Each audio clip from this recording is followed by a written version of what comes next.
Hoje tivemos no Media Lab a presença do professor Jorge Buesco, que nos falou um pouco da matemática do planeta Terra e nos mostrou de que forma é que a matemática nos permite perceber acontecimentos até e prever, não através da adivinhação, exatamente, mas através de cálculo, não é?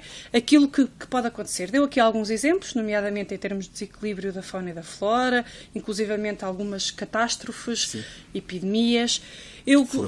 Furacões. Gostaríamos de lhe perguntar se, através da sua investigação, da sua observação, da sua leitura, dos seus cálculos, ou de outros investigadores e cientistas como o professor, se conseguem, se têm em vista, entre aspas, algum acontecimento dessa envergadura que poderá acontecer no nosso país ou no mundo a curto prazo, a curto e médio prazo. Portanto, estamos a falar de coisas como catástrofes naturais, etc, etc.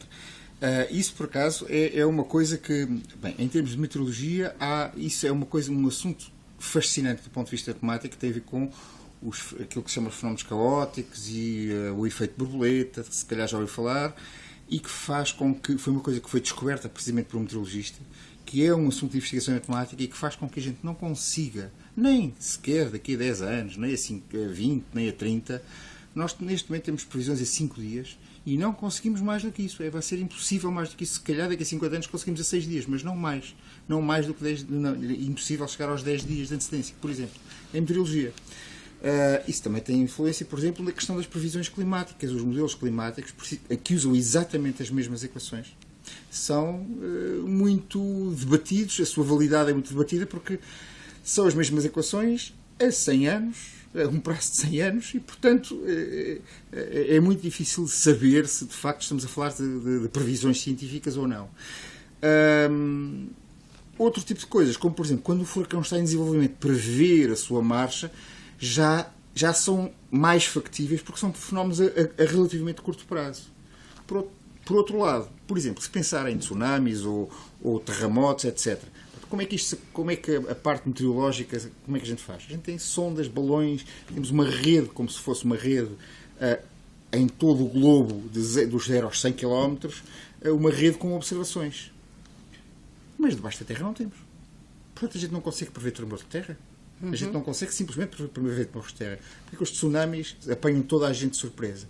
Porque são tremores de terra debaixo do mar, que provocam aquelas ondas, e a gente não tem aviso prévio. Nós teríamos de ter uma rede por baixo de terra e não temos. Já agora só perguntar-lhe, no âmbito do Ano Internacional da Matemática do Planeta Terra, haverá inúmeras atividades. Parece-lhe importante que seja assinalada esta data para que, sobretudo, se calhar os mais jovens, que tendem normalmente a não gostar muito da matemática, percebam que a matemática está no nosso dia-a-dia e que não é apenas uma coisa que vem nos manuais escolares? Absolutamente, absolutamente. Nós, infelizmente, porque as coisas são mesmo assim, a matemática que os rapazes e raparigas aprendem no secundário é a matemática de há 300 anos, e, portanto, eles não têm tanto esta noção de que por trás das coisas de todos os dias está o que faz mover as coisas é a matemática. Mas é a matemática de hoje, não é a matemática de há 300 anos. Mas o problema é esse. Acha, por exemplo, que os manuais escolares, os programas estão desatualizados e estão desarticulados com as realidades sociais e educativas da atualidade? É um bocadinho dizer, isso é um bocadinho difícil dizer dessa maneira, porque a matemática é uma coisa vertical, é que eles têm de passar primeiro, têm de aprender primeiro tudo até há 300 anos e depois é que lá chegarão. E, portanto, aquilo que nós temos de esperar é que eles não se percam. Só mais uma última pergunta que me suscitou algum interesse. O planeta Terra é habitado também por seres humanos. Sim. Os seres humanos são plenos de emoções. Existe uma matemática das emoções? Se existe uma matemática das emoções, que eu saiba, existe uma bioquímica das emoções e, portanto, deverá existir modelos matemáticos, mas nós estamos tão longe. Vou dizer, aquilo que é mais complicado, o grande mistério para a ciência do século XXI é como compreender o funcionamento do cérebro. É a coisa mais complicada que existe. mais complicada do que os oceanos e do que os tsunamis e etc. É o funcionamento do cérebro. São 100 mil milhões de coisas todas a comunicar umas com as outras, células, não é? E, portanto, é isso que é responsável pelas emoções e por tudo o resto.